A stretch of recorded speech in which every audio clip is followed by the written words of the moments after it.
Assalamualaikum warahmatullahi wabarakatuh. Waalaikumsalam warahmatullahi wabarakatuh. Innal hamdalillah nahmaduhu wa nasta'inuhu wa nastaghfiruh. Wa na'udzu billahi min shururi anfusina wa min sayyiati a'malina.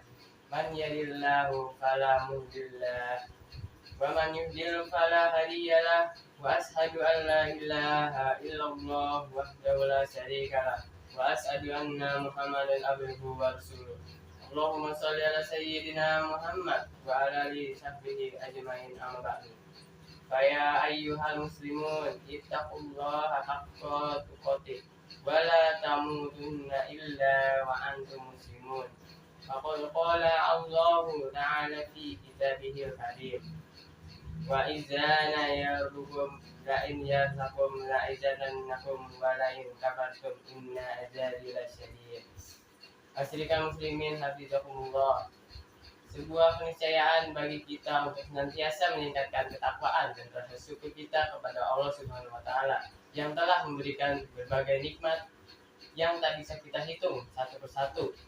Perlu kita sadari bahwa nikmat dari Allah ini bukan hanya dalam bentuk materi saja. Nikmat kesehatan, kesempatan, Islam dan iman lebih berharga dari sekedar nikmat materi yang kita miliki. Bayangkan bagaimana rasanya jika harta banyak namun tidak bisa menikmatinya karena sakit-sakitan. Bagaimana rasa jika jabatan tinggi namun hati tidak merasa tenang. Oleh karenanya, sebagai seorang makhluk, kita harus menyadari bahwa ada yang memiliki segalanya dari kita dan berhak atas segala perjalanan kehidupan kita di dunia ini, yakni Sang Khalik, Sang Pencipta, Allah Subhanahu wa taala. Masyarakat muslimin hafizakumullah, di era modern saat ini banyak manusia semakin menunjukkan sikap hedonis, sebuah pandangan hidup yang menganggap bahwa orang akan menjadi bahagia jika bisa mencari kebahagiaan sebanyak mungkin dan sedapat mungkin menghindari perasaan-perasaan yang menyakitkan. Hedonisme merupakan ajaran atau pandangan bahwa kesenangan atau kenikmatan merupakan tujuan hidup. Pandangan ini mengakibatkan manusia berusaha mencari kebahagiaan dengan mengumpulkan harta sebanyak-banyaknya dengan berbagai cara dan upaya. Cara-cara mendapatkan harta pun tidak mempedulikan norma-norma agama dan aturan yang ada. Halal haram tabrak saja, yang penting harta banyak dan kebahagiaan bisa dirasa. Saat ini juga kita rasakan banyak manusia yang mementingkan kuantitas daripada kualitas harta. Manusia modern mementingkan jumlah daripada berkah harta yang dimiliki. Ini terlibat dari orientasi hidup dan prinsip manusia saat ini yang beranggap bahwa hidup dan rezeki adalah matematika, yakni 1 tambah 1 sama dengan 2. Padahal rezeki dalam kehidupan ini tidak bisa dihitung dengan ilmu matematika. Dalam hidup terkadang 1 tambah 1 memang 2, namun bisa saja 1 tambah 1 sama dengan 11. Atau 1 tambah 1 bisa jadi 0. Banyak yang bermodal besar tapi tidak mendapatkan untung besar dalam usaha. Sementara banyak yang usaha kecil tapi rezeki terus mengalir. Itu adalah rahasia Allah Subhanahu wa taala. Banyak kita lihat orang bekerja, pergi pagi pulang sore, panas keringat banting tulang, sampai-sampai berani meninggalkan sholat dan ibadah wajib lainnya. Namun kehidupan ekonominya begitu-begitu saja. Sementara ada yang bekerja dengan biasa-biasa saja, bisa menjalankan ibadah dengan tenang, namun rezekinya yang didapatkannya terus mengalir dan berlipat ganda. Ini menjadi renungan kita bersama. Allah Subhanahu wa taala telah memberikan rezeki berupa harta kepada masing-masing manusia. Rezeki manusia tidak akan tertukar dengan rezeki orang lain. Yang terpenting dari diri kita adalah harus terus berusaha dengan baik, seraya berdoa dan menyadari bahwa Allah telah membagi rezeki kepada orang-orang yang telah dikehendaki. Allah Ta'ala berfirman dalam surat Al-Imran ayat 37, Inna Allahu yarzuqu man yasha'u bighairi hisab, yang artinya sesungguhnya Allah memberi rezeki kepada siapa yang dikehendakinya tanpa batas. Muslimin hafizakumullah, segala hal terkait dengan rezeki yang sudah didapatkan harus kita syukuri. Dengan syukur kita tidak lagi selalu menghitung-hitung jumlah harta yang kita miliki. Harta adalah wasilah atau lantaran untuk kita bisa beribadah dengan tenang kepada Allah. Karena perlu dicatat dan diingat bahwa tugas utama kita hidup di dunia ini adalah memang untuk beribadah menyembah Allah Subhanahu wa taala sebagaimana termaktub dalam Al-Qur'an surat Az-Zariyat ayat 56. Wa ma khalaqtul jinna wal insa illa liya'budun. Artinya, dan aku tidak menciptakan jin dan manusia melainkan supaya mereka beribadah kepadaku. Syukur ini akan membawa kita tenang dalam menghadapi kerasnya kehidupan dunia. Walau sedikit harta yang dimiliki, jika kita bersyukur, kita akan lebih dengan tenang bersama keluarga. Sebaliknya, biarpun bergelimang harta tapi rasa bersyukur tak ada, maka kegersangan hidup dan ketidaknyamanan akan selalu terasa dalam langkah kehidupan kita. Syukur akan membuah hasil yang manis, karena dengan bersyukur Allah akan menambah nikmat yang telah diberikan kepada kita. Allah berfirman dalam surat Ibrahim ayat 7, wa idz ta'azzana rabbukum la in syakartum la azidannakum wa la in kafartum inna azabi lasyadid. Dan ingatlah juga, tak kalah Tuhan kalian memaklumkan, sesungguhnya jika kalian bersyukur, pasti kami akan menambah nikmat kepada kalian. Dan jika kalian mengingkari nikmatku, maka sesungguhnya azabku sangat pedih. Banyak di zaman sekarang, orang yang hanya memikirkan jumlah gaji pekerjaan yang ia lakukan. Jika kita renungkan, sebenarnya gaji atau pendapatan itu tidak ada apa-apanya dibandingkan gaji yang telah diberikan Allah kepada kita semua.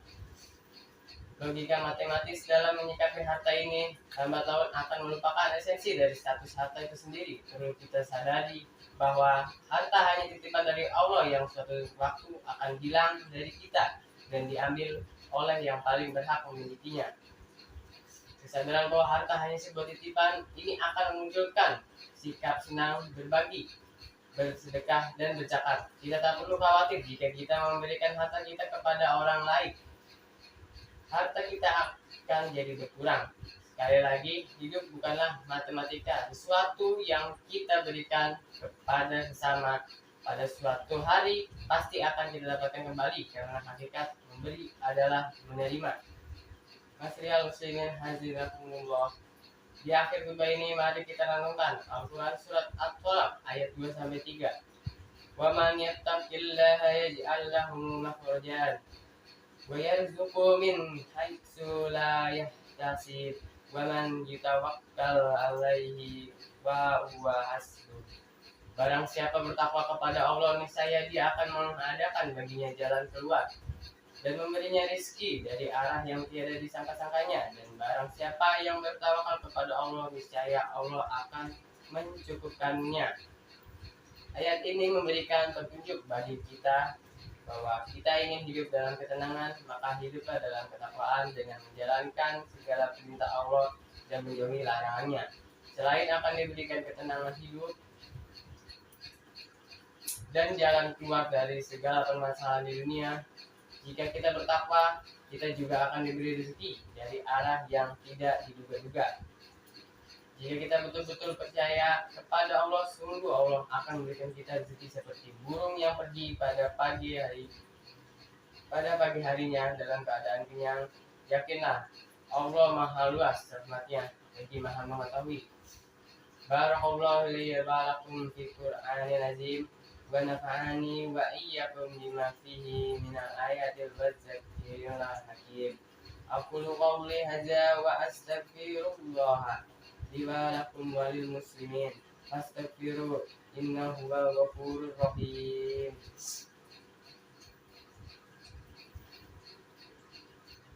Alhamdulillah ala ihsanihi wa asyukru lahu ala taufiqihi wa imatinahi. Wa ashhadu an la ilaha illallah wahdahu la syarikalah wa ashhadu anna sayyidina Muhammadan abduhu wa rasuluhu adda'i illa ridwanihi. Allahumma sholli ala sayyidina Muhammad wa ala alihi wa ashabihi wa sallim tasliman katsira. Amma ba'du, faya ayyuhan nasu ittaqullaha fima amara wantahu amma naha. Walamu anna allaha amrakum bi amrin yada fihi bi nafsi وثنى بملائكته بكرسي وقال تعالى إن الله وملائكته يصلون على النبي وأيها الذين آمنوا صلوا عليه وسلموا تسليما اللهم صل على سيدنا محمد صلى الله عليه وسلم وعلى آل سيدنا محمد وعلى أنبيائك ورسلك وملائكتك المقربين رضي اللهم عن الخلفاء الراشدين أبي بكر وعمر وعثمان وعلي وعن بقية الصحابة وتابعين وتابعين لهم بإحسان إلى يوم الدين وارض عنا معهم برحمتك يا أرحم الراحمين اللهم اغفر للمؤمنين والمؤمنات والمسلمين والمسلمات الأحياء منهم والأموات اللهم أعز الإسلام والمسلمين وإذل الشرك والمشركين وانصر عبادك الموحدين وانصر من نصر الدين واخذل من خذل المسلمين ودمر أعداء وعلي كلمتك إلى يوم الدين اللهم ادفع عنا البلاء والوباء والزلزال والمحن وسوء الفتن والمحن ما جهر منها وما بطن عن بلدنا إندونيسيا كسا وسائر البلدان المسلمين أما يا رب العالمين ربنا ظلمنا أنفسنا وإن لم تغفر لنا وترحمنا لنكن من الخاسرين ربنا آتنا في الدنيا حسنة وفي الآخرة حسنة وقنا عذاب النار عباد الله إن الله يأمر بالعدل والإحسان وإيتاء ذي القربى وينهى عن الفحشاء والمنكر والبغي يعظكم لعلكم تذكرون واذكروا الذي عظيم يذكركم واشكروه على نعمه يزدكم ولذكر الله أكبر